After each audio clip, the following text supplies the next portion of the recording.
ভাত না রুটি, পুষ্টিগুণের দিক থেকে কোনটি বেশি উপকারী জানা আছে কি আপনার? যদি না জানা থাকে তাহলে চলুন জেনে নিই এই ভিডিওতে। তাই অবশ্যই ভিডিও দেখুন সম্পূর্ণ, স্কিপ না করে শেষ পর্যন্ত।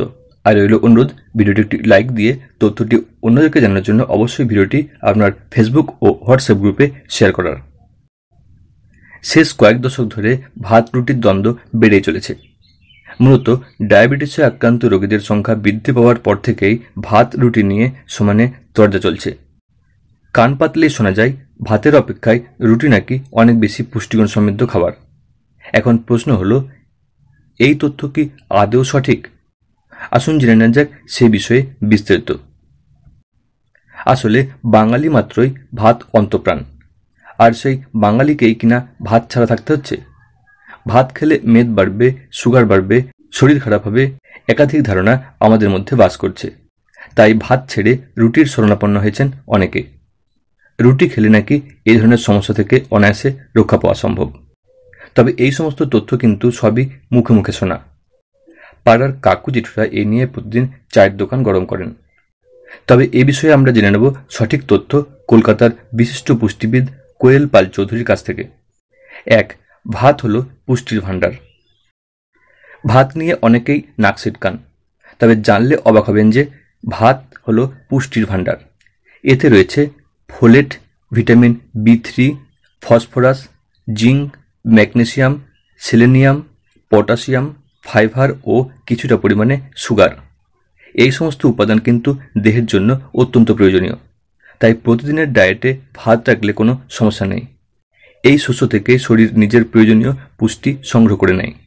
তাই আদিকাল থেকে বাংলায় ভাত খাওয়ার প্রচলন রয়েছে বলে জানান কোয়েল পাল চৌধুরী। 2. রুটি খেলেও ক্ষতি কি?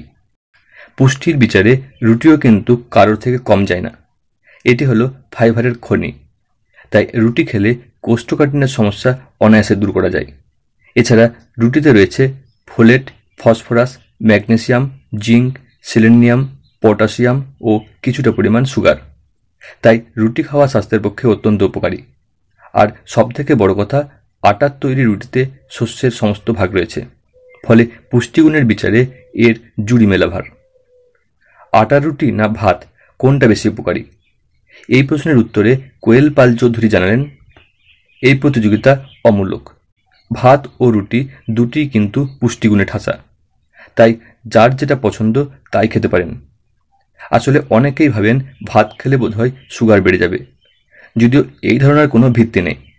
রুটি খেলেও যা, ভাত খেলেও তা, শুধু পরিমাপটা জানতে হবে। ঠিক একইভাবে ভাত খাওয়ার সঙ্গে ওজন বৃদ্ধি পাওয়ার কোনো সম্পর্ক নেই। তাই ভাত ও রুটির মধ্যে যেটা পছন্দ সেটাই খান, জানান কোয়েল পাল চৌধুরী। গ্লুটেন অ্যালার্জি থাকলে ভাতই ভরসা। আটায় থাকে গ্লুটেন নামক একটি উপাদান। এই উপাদান কিন্তু সকলে হজম করে উঠতে পারেন না। তাই এনারা আটার তৈরি রুটি খেলেই পেট খারাপ, বদহজম, গ্যাস, অ্যাসিডিটির মতো সমস্যায় ভোগেন। তাই এই ধরনের সমস্যায় ভুক্তভোগীরা অবশ্যই রুটির বদলে ভাত খান।